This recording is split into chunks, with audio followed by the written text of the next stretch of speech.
काफ़ी इम्पोर्टेंट है, उसको डील नहीं किए थे। तो देखते हैं कि 1 ओम किसे बोलते हैं। देखिए आपको फार्मूला तो याद होगा, भी बराबर क्या होता है आई आर। इतना तो आपको देखें ओम के नियम से भी बराबर क्या होता है आई आर। तो यहाँ क्या पूछ रहा है, ओम पूछ रहा है। 1 ओम किसे बोलते हैं, तो 1 ओम रेसिस्टेंस को भी बोलते हैं ना। रेसिस्टेंस यानी कि आर, प्रतिरोध का ऐसे मात्रा क्या होता है, प्रतिरोध का ऐसे मात्रा क्या होता है बोलिए, ओम होता है। तो पूछ रहा है 1 ओम किसे कहते हैं, तो हम ये फार्मूला अच्छे से लिख देंगे। अब यहाँ से देखेंगे भी बाई आई इक्वल टू क्या हो जाएगा आर। देखिए इधर आगे भागा में बार बार समझाया हमने। अब देखिए पूछ रहा है 1 ओम किसे बोलते हैं, तो हम लिखेंगे 1 ओम। ये ना पूछ रहा है 1 ओम किसे कहते हैं, तो किसी परिपथ में जब 1 एम्पियर का क्या, किसी परिपथ में जब 1 एम्पियर का क्या 1 एम्पियर, ये लिख दिए। ये देखिए इसे फार्मूला से 1 एम्पियर, फिर ऊपर लिख देंगे 1 वोल्ट। समझ में आ गया, समझ में आया कि नहीं। देखिए अब देखिए बोलेंगे किसी परिपथ में जब 1 एम्पियर का धारा प्रवाहित होने लगे तब, कब, जब उसमें 1 वोल्ट विभवांतर दिया जा रहा हो। क्या दिया जा रहा हो, 1 वोल्ट विभवांतर, उसे हम क्या बोलते हैं 1 ओम बोलते हैं। अब तो समझ में आ गया। इसी फार्मूला को हम लिखेंगे, क्या लिखेंगे, भी बराबर आई आर। भी बराबर आई आर से हम ड्राइव कर लेंगे किस तरह, एक एक लिख देंगे, 1 ओम नीचे, 1 ओम 1 वोल्ट ऊपर, यानी कि 1 ओम बराबर 1 वोल्ट बटा 1 एम्पियर। तो हम इसे बोल देंगे। देखिए अब डिफरेंस, यदि किसी परिपथ में, यदि किसी चालक के सिरे पर 1 वोल्ट का विभवांतर लगाने से चालक में 1 एम्पियर की धारा प्रवाहित होगी। कितना, 1 वोल्ट। यहाँ देखिए 1 वोल्ट विभवांतर लगाया, कितना लगा 1 वोल्ट विभवांतर, चालक में 1 एम्पियर की क्या होगा धारा, क्या हो गया प्रवाहित होने लगा, तो उसे हम क्या बोलते हैं 1 ओम बोलते हैं। इतना तो आपको समझ में आ गया होगा। यही थी कि किसी चालक के सिरे पर 1 वोल्ट विभवांतर, कितना वोल्ट, 1 वोल्ट विभवांतर लगाने से 1 एम्पियर की धारा प्रवाहित होता है, उसे हम क्या बोलते हैं 1 ओम कहते हैं। इस फार्मूला से हम डिराइव करेंगे। ओके, ये बहुत बहुत वीवीआई था, इम्पोर्टेंस था। इससे आगे हम देखते हैं, एक होता है रेसिस्टर। क्या होता है रेसिस्टर, प्रतिरोधक। क्या होता है प्रतिरोधक, जिसको हम बोलते हैं रेसिस्टर, प्रतिरोधक, जिसको क्या होते हैं रेसिस्टर। ये डिवाइस होता है, क्या होता है, यानी कि युक्ति होता है। क्या होता है, ये युक्ति होता है, जिससे हम कोई भी, जैसे में हम वहाँ देखे थे ना एमीटर देखे थे, वोल्ट मीटर वहाँ पे देखे थे, उसी तरह एक डिवाइस होता है जिसको क्या बोलते हैं रेसिस्टर। जो कितना उसमें रेसिस्टेंस है, यानी कि कितना उसमें उस परिपथ में कितना रेसिस्टेंस है, कितना ओम का रेसिस्टेंस है, उसको हम मेजर करते हैं उसी किस रेसिस्टर से। तो ये एक डिवाइस होता है। एक होता है क्या रेसिस्टेंस, क्या होता है प्रतिरोधक, रेसिस्टेंस, इसको बोलते हैं प्रतिरोधक। क्या बोलते हैं इसको, प्रतिरोधक। जो करंट को फॉलो होने में क्या करता है, दिक्कत करता है, रोकता है। तो ये उसका क्या हो गया, गुण हो गया। आप तो बोल सकते हैं ना, ये इसका क्या हो गया, प्रॉपर्टी हो गया। किसी भी युक्ति का ये क्या हो गया, युक्ति बोल रहे हैं किसी भी तार का जो जिसमें इलेक्ट्रॉन फ्लो हो रहा है, उसका ये गुण हो गया कि वो रुक रहा है। लेकिन एक रेसिस्टर है जो उसमें कितना रोक रहा है, यानी कि इसका कैपेसिटी कितना है, कितना अमाउंट रोक रहा है, 1 ओम 2 ओम 10 ओम, उसको हम रेसिस्टर बोलते हैं। इतना आपको समझ में आ गया। चलिए हम उससे आगे अब थोड़ा सा सवाल देखते हैं, इस पर क्या क्या सवाल बनते हैं। स्टूडेंट, पिछले लेक्चर में हमने बात किया था कुछ सवाल के बारे में, और यहाँ पे हम देखेंगे इसी से जुड़ा हुआ उसी फार्मूला से। तो पहले हम देखते हैं मैग्नीन, जिसकी प्रतिरोधकता, क्या पूछ रहा है, जिसकी प्रतिरोधकता इतना ओम मीटर हो। अब देखिए याद कीजिए ओम मीटर किसको बोले थे, याद कीजिए, याद कीजिए ओम मीटर किसको बोले थे, नहीं याद आ रहा है। ओम मीटर बोले थे रो को। रो का फार्मूला मात्रा क्या होता है ओम मीटर। तो रो दे दिया हुआ है, कितना दे दिया हुआ है 4 × 10⁻⁷। ये तो प्रतिरोधकता यहाँ बोल भी रहा है, प्रतिरोधकता जिसको हम रो से डिनोट करते थे। एक तार का व्यास, यानी कि व्यास दे दिया हुआ है, व्यास, व्यास मतलब कि डी दे दिया हुआ है। कितना दे दिया हुआ है 0.4 मिलीमीटर, इतना तो दे दिया हुआ है। जिसमें 7 ओम प्रतिरोध की कुंडली बनाने के लिए, 7 ओम प्रतिरोध की कुंडली बनाने के लिए इस तार की कितनी लंबाई की आवश्यकता होती है, यानी कि एल पूछ रहा है। क्या पूछ रहा है एल। और ओम किसका होता है रेसिस्टेंस, यानी कि आर दे दिया है। प्रतिरोध क्या दे दिया है प्रतिरोध, जिसको क्या बोलते हैं आर। कितना ओम दे दिया 7 ओम। अब देखिए हमने एक फार्मूला आराम से आपको ये बतलाया था कि आपने पिछले लेक्चर में अच्छे से अगर देखे होंगे तो पढ़े होंगे। आर बराबर क्या पढ़ा था रो एल बाई ए, यही ना देखे थे rho L by A, R बराबर रो एल बाई ए। तो यहाँ क्या पूछ रहा है देखिए लंबाई पूछ रहा है, एल ना पूछ रहा है इसमें। देखिए एल बराबर वाट, यही तो पूछ रहा है ना। तो हमने क्या, आर बराबर रो एल बाई ए, तो ये देखिए आर ए बराबर रो एल लिख सकते हैं, इधर क्या था गुना में, तो एल बराबर क्या लिख दे, रो एल बराबर क्या लिख दे, यहाँ देखिए आर ए, एल बराबर क्या लिख दे, आर ए बाई रो लिख दे, आर ए बाई रो। देखिए इसे इसे यहाँ देखिए आर ए बराबर रो एल, आर ए बराबर रो एल, तो एल बराबर आर ए बाई रो। ये देखिए एल को एल रहने दीजिए, यहाँ आएगा तो फिर ये गुना हो जाएगा। अब देखिए यहाँ हम थोड़ा सा समझते हैं क्या होता है। ये 0.044 mm दिए हुआ है, तो मिलीमीटर से, क्या मिलीमीटर से मीटर में, हम मीटर में हमेशा लिखेंगे जब इस तरह का क्वेश्चन आए तो मीटर में हमको नहीं ये निकालना। मिलीमीटर से मीटर में निकालने के लिए 10⁻³ से गुना करना होता है। कितना से, 10⁻³ से, यानी कि 1 मीटर बराबर होता है 0.001 मिलीमीटर। समझ में आ गया, 1 मीटर बराबर 0.001 मिलीमीटर। तो अब देखिए यहाँ पे, अब देखिए क्या दे दिया हुआ है, डी दे दिया हुआ है। तो अब समझेंगे डी मतलब कि व्यास दे दिया हुआ है, व्यास दे दिया हुआ है। ये क्या होता है, ये क्या होता है, देखिए एल बराबर आर ए बाई रो। अब देखिए आर तो समझ रहे हैं ना, आर देखिए आर दे दिया हुआ है ना, आर मतलब कि बड़ा आर, क्या दे दिया हुआ है आर, तो 7 ओम। अब देखिए एरिया का क्या होता है, ये देखे थे ना हम क्रॉस सेक्शनल एरिया, एक तार देखे थे, इसका ये होता है, यही एरिया होता है। तो ये वृत्त जैसा हो गया, गोला हो गया, तो गोला का एरिया अपने मैथ में हुई पड़े पाई आर स्क्वायर होता है। क्या होता है, पाई आर स्क्वायर।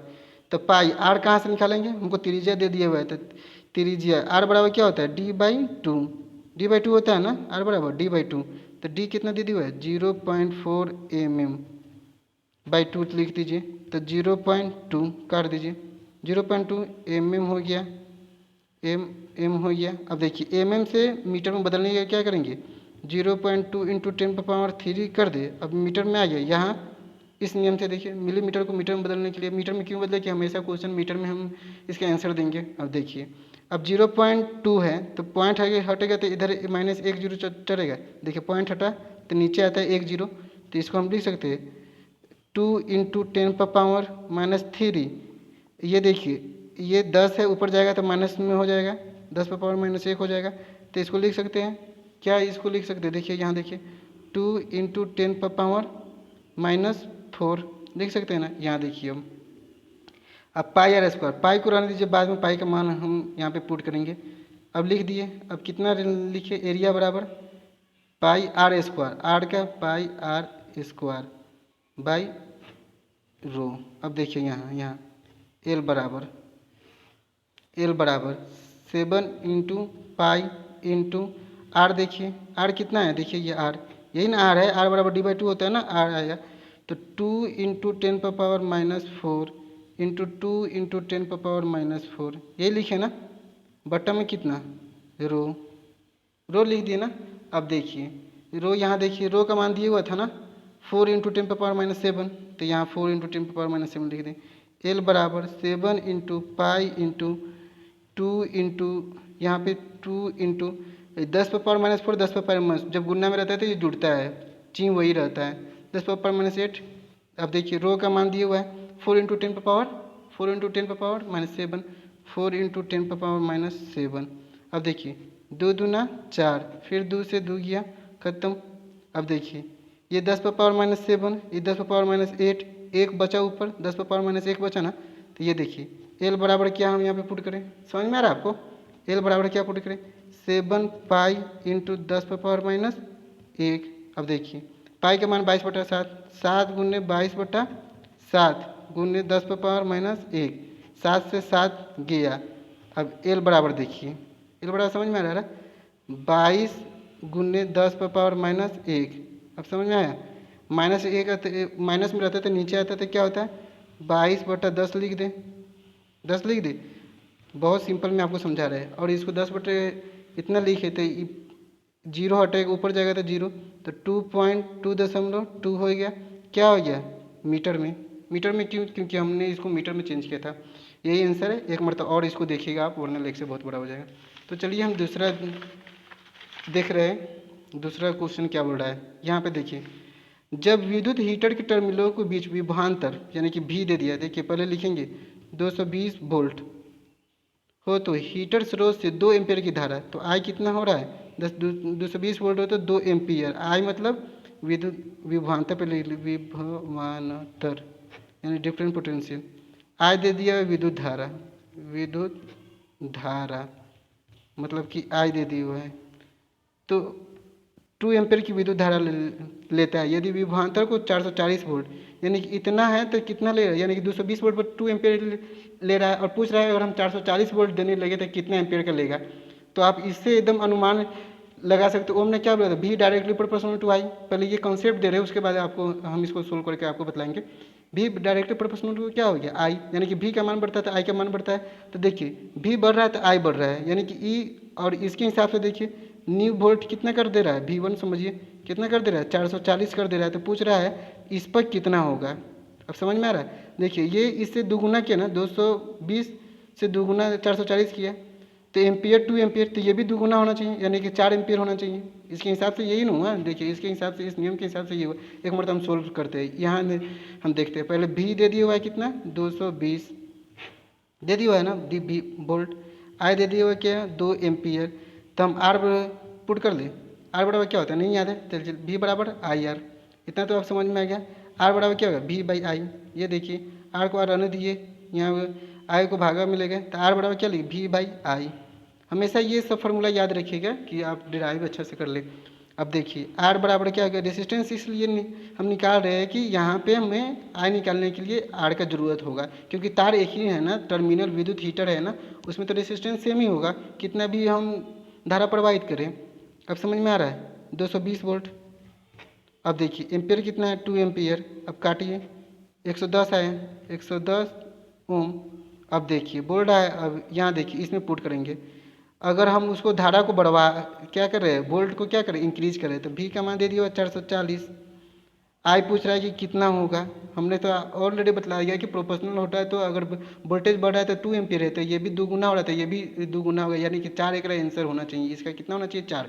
अब देखिए आई आर, इसमें रेसिस्टेंस तो सेम होगा 110 ओम, तो भी बराबर क्या होता है आई आर। क्या आई पूछ रहा है, आई पूछ रहा है ना, तो आई बराबर क्या लिख दें भी बाई आर लिख दें। समझ में आया, यहाँ से देखिए अच्छा से समझ में आ जाएगा आपको। यहाँ देखिए आई इधर है तो इधर आया तो क्या हो गया भागा में हो, आई यहाँ आ गया, इधर आ रहा है तो इधर आया तो क्या हो गुना में था, आया तो क्या हो भागा में हो गया। भी का मान देखते हैं 440 है, और क्या हुआ आर का मान कितना हुआ, यहाँ देखिए आर आर क्या दे 10, 0 से 0 ये 11 चुके 44, कितना है 4। ए आई एम्पियर, विद्युत धारा का आई का मतलब क्या होता है एम्पियर, 4 एम्पियर। हमने ऑलरेडी आपको ट्रिक से बतला दिया था, यानी कि जो दो गुना जब करेंट विभवांतर हो रहा था इसका करंट का भी मान क्या होगा 2 गुना, क्योंकि ओम साहब ने बोला था कि ये डायरेक्टली प्रोपोर्शनल होता है। इतना को आपको समझ में आ गया होगा। अब चलिए इससे आगे हम थोड़ा और देखते हैं।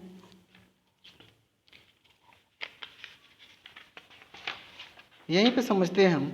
अब देखिए एक तार था, यहाँ पे देखिए यहाँ पे अच्छी तरह से एक तार है, क्या है एक वायर है, मान लीजिए एक ये वायर है जिसकी लंबाई क्या है एल है, अनुप्रस्थ काट क्षेत्रफल ए है, और इसमें रेसिस्टेंस क्या है मान लीजिए 4 ओम है। अब ये तार को बोल रहा है कि ये तार है समझिए, इसको खींच के क्या किए 2 गुना कर दिए, लंबड़ा दिए। चलिए इसको लंबड़ा रहे हैं, लंबड़ा दिए। मान लीजिए तार था थोड़ा सा मोटा और उसको लंबड़ाइएगा तो देखिएगा उसका जो है ना अनुप्रस्थ काट क्षेत्रफल ये एरिया छोटा हो जाएगा। तो इस 2 गुना की तो लंबाई तो 2 गुना हो गया। रेसिस्टेंस पूछेगा कि न्यू रेसिस्टेंस कितना होगा, इसमें तो कितना था 4 ओम, और वो पूछेगा न्यू रेसिस्टेंस कितना होगा। तो इस देखिए जब आप किसी तार को लंबड़ाइएगा तो उसका देखिएगा जो लास्ट का टर्मिनल होगा, जो अनुप्रस्थ काट क्षेत्रफल क्रॉस सेक्शनल एरिया होगा वो छोटा हो जाएगा। आप एक तार को एक्सपेरिमेंट करके देखिएगा लंबा के, तो ये देखिए आधा हो गया कि नहीं, आधा हो गया। अब देखिए हम फार्मूला है डेराइव किए हुए यानी कि पढ़े हुए हैं, क्या है पढ़े हुए आर बराबर रो एल बाई ए, और रो ये मान लीजिए कॉपर की तार है, क्या है कॉपर का तार है, कॉपर का तार है, क्या ये कॉपर का तार है, यानी कि रो रेसिस्टिविटी उसका गुण होता है जो दोनों में क्या है कॉपर का तार, इसका रेसिस्टिविटी प्रतिरोधकता सेम है। रो एल बाई ए इसके लिए हो गया, इसमें 4 ओम है, आर का मान दिया हुआ है ना, इसमें पूछ रहा है कि अगर लंबड़ा दे तो कितना रेसिस्टेंस होगा। रो तो सेम है, दोनों सेम मटेरियल। एल कितना है एल, और देखिए अनुप्रस्थ का स्पर्श क्षेत्र कितना है ए, यानी कि एरिया इसका ए है। अब यहाँ देखते हैं आर पूछ रहा है, न्यू रेसिस्टेंस यानी कि आर डैश। क्या पूछ रहा है रो एल बाई ए, यही ना होता है। आर डैश रो का मान तो सेम होगा क्योंकि सेम मटेरियल से बना हुआ है। एल देखिए यहाँ कितना हो गया, दो गुना हो गया क्योंकि दो गुना लबड़ा रहा है ना, तो इसका एरिया क्या होगा हाफ हो जाएगा, घट जाएगा। समझ में आ गया। तो R1 बराबर क्या लिख दे, ये देखिए यहाँ देखिए यहाँ रो एल बाई ए, इसमें से छांट लेंगे रो एल बाई ए, यहाँ मिल रहा है ना रो एल बाई ए, क्योंकि रो एल बाई ए की जगह पर हम 4 में क्या करें पुट कर सके। अब देखिए यहाँ लिख दे रो एल बाई ए। अब देखिए ये भागा में ऊपर जाएगा तो क्या हो जाएगा गुणा में, ये 2 हो गया, नीचे से गया 2, ये 2 और नीचे से 2 गया 4 हो गया। तो आर डैश इक्वल टू इतना की जगह पर ये देखिए, इतना की जगह पर ये देखिए इतना ही का मान है 4 रख सकते हैं ना, आराम से रख सकते हैं। देखिए 4 रख दिए, ये कितना है 2 दूना 4, तो न्यू रेसिस्टेंस का मान क्या होगा 16 ओम। ठीक है, आपको एक क्वेश्चन दे रहे हैं उसको आप घर से बना के आइए। मान लीजिए एक ये तार है, पेस्ट्री कीजिएगा, इसकी लंबाई क्या है एल, और ये एल्युमिनियम का तार है। किसका तार है एल्युमिनियम, और इसको लमड़ा कर चौगुना कर दिया जाता है। देखिए क्या कर दिया जाता है 4 गुना कर दिया जाता है। कितना गुना 4 गुना 4L। तो इसका न्यू रेसिस्टेंस R1 का मान पूछ रहा है कितना होगा। ये जबकि पुराने वाला तार का मान है आपको कह रहे हैं कितना 6 ओम है, कितना है 6 ओम, और इसको लंबड़ा के कितना गुना कर दिए 4 गुना। तो इसका हम बतलाइए, आप बतलाइए कि न्यू रेसिस्टेंस कितना होगा। ठीक है, ये आपका क्वेश्चन है, कमेंट सेक्शन में आप करके बताइएगा कि इसका आंसर कितना होगा। चलिए अब दूसरा देखते हैं। अब तो हम इसको लंबड़ा दिए ना, यानी कि क्या किए इसको 2 से घींचे लंबड़ा। अब तो ऐसा भी हो सकता है कि एक तार है, ये देखिए ये एक मोटा तार है, इसको हम फोल्ड कर दें, क्या कर दें इसको घटा दें। आज के लिए इतने स्टूडेंट, फिर हम कल देखते हैं, वरना ये लेक्चर बहुत बड़ा हो जाएगा।